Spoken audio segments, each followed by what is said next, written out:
Hi everyone, welcome back to Splash Page. I'm Sean, as always I'm joined by Andrew, and today we are here to talk about Season 2, Episode 1 of The Boys. This is in an effort to make sure that you're caught up for when Season 3 starts in a few weeks. So, with nothing else to say, let's jump right in. We begin at a board meeting at Seven Tower. Vought President Stan Edgar, played by Giancarlo Esposito from The Usual Suspects and Breaking Bad, is discussing the contract for having soups in the military while keeping Compound V a secret. While this is happening, Black Noir is murdering his way through a house in Syria. He's making his way to a room with a Syrian man discussing his new catchphrase, which he quickly gets to use as he burns up the whole room. Black Noir stands there, unaffected, then carries the man's head through the house, stopping to try to be cute with his son. It's uncomfortable. Homelander stands at Translucent's funeral and makes up a story about Translucent's death before giving an impassioned speech about killing all the supervillains. Starlight sings a pop country memorial song. The Deep watches on TV, drunk at a dive bar. Hughie watches on his phone as Billy Joel's Pressure plays during an awesome scene where we get to watch both Starlight and Hughie get ready for their day, which looks a lot like a scene from Russian Doll. Hughie sneaks away from the rest of the boys to meet with Annie, and they have an intense meeting on a subway train. She takes a cab to a rundown motel and watches in secret, videotaping as the guy from the document Hughie gave her lets a man cut his arm off for money. As soon as the arm comes off, it grows right back. Later, she runs into Gecko at a diner. They have a cup of coffee together, and then she blackmails him to get her some Compound V. Homelander walks into Stillwell's old office and has a creepy moment drinking some leftover breast milk before Ashley, Vaught's old PR woman, who now has Madeline's old job, walks in on him and takes him to meet Blind Spot, a new candidate for the Seven to replace Translucent. Homelander doesn't seem as excited to have a blind guy on the team as Ashley does and smashes his eardrums, making him useless.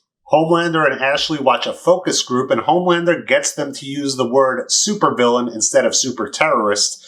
He also insists on the tagline saving America versus saving the world, because honestly he's only interested in America.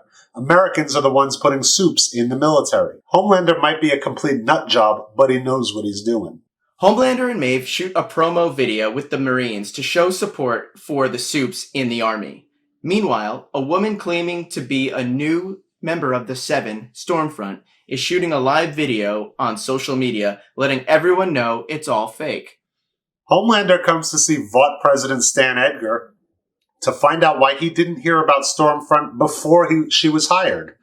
Edgar tells Homelander about Frederick Vought, the founder of the company, a Nazi scientist testing early versions of Compound V on human subjects before defecting to America and getting a pardon from Roosevelt. Edgar tells Homelander that Vought isn't a superhero company, they're a pharmaceutical company. He calmly lets Homelander know what he's done behind the scenes to clean up the mess he's made in leaking Compound V before dismissing him.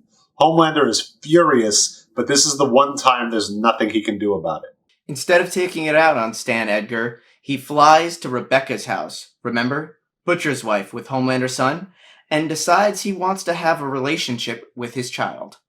Meanwhile, the Deep is out at the water park, standing on a slide, drunk and yelling at kids. And honestly, who hasn't been there before? He ends up in jail and is bailed out by Eagle the Archer, who offers him a Fresca. The Deep wakes up on a couch to Eagle the Archer staring at him.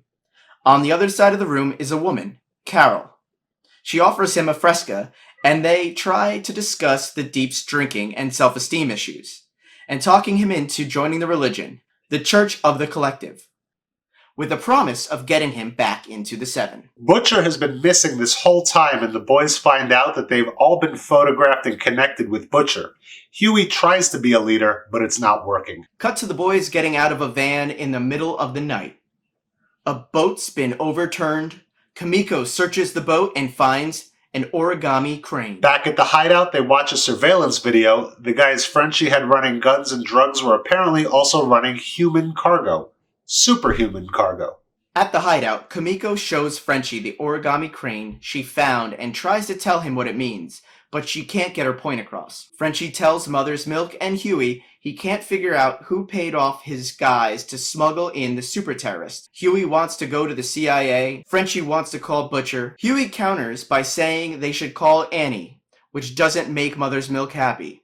He tells Hughie Starlight will get them caught, and Hughie lets it out that he's already been in contact with her, and they are trying to get some Compound V. Mother's Milk gets pissed. He's not happy with Hughie's secrets and his contact with Starlight. Hughie says he's lost everything already. He's all in on this, and he's not going to stop now. The boys go for a ride and meet Susan Rayner from the CIA. They give her a description of the super terrorist that flipped the boat. Hughie seems surprised Mother's Milk was able to give such a good description from a grainy video they watched. Rayner has a moment of clarity and realizes what's going on. As she says the word vault and coop, her fucking head explodes.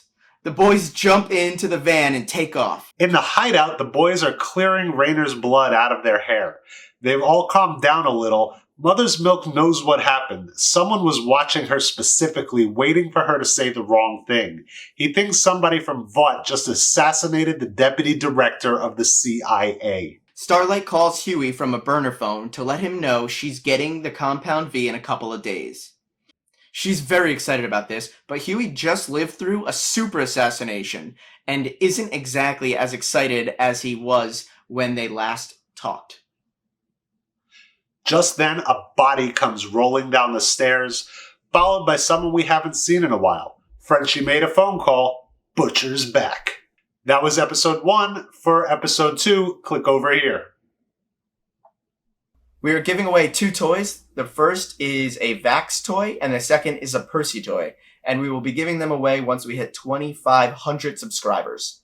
Just make sure you subscribe to our channel and leave a comment on this or any of our videos, and you'll be entered to win for free. Good luck to you all.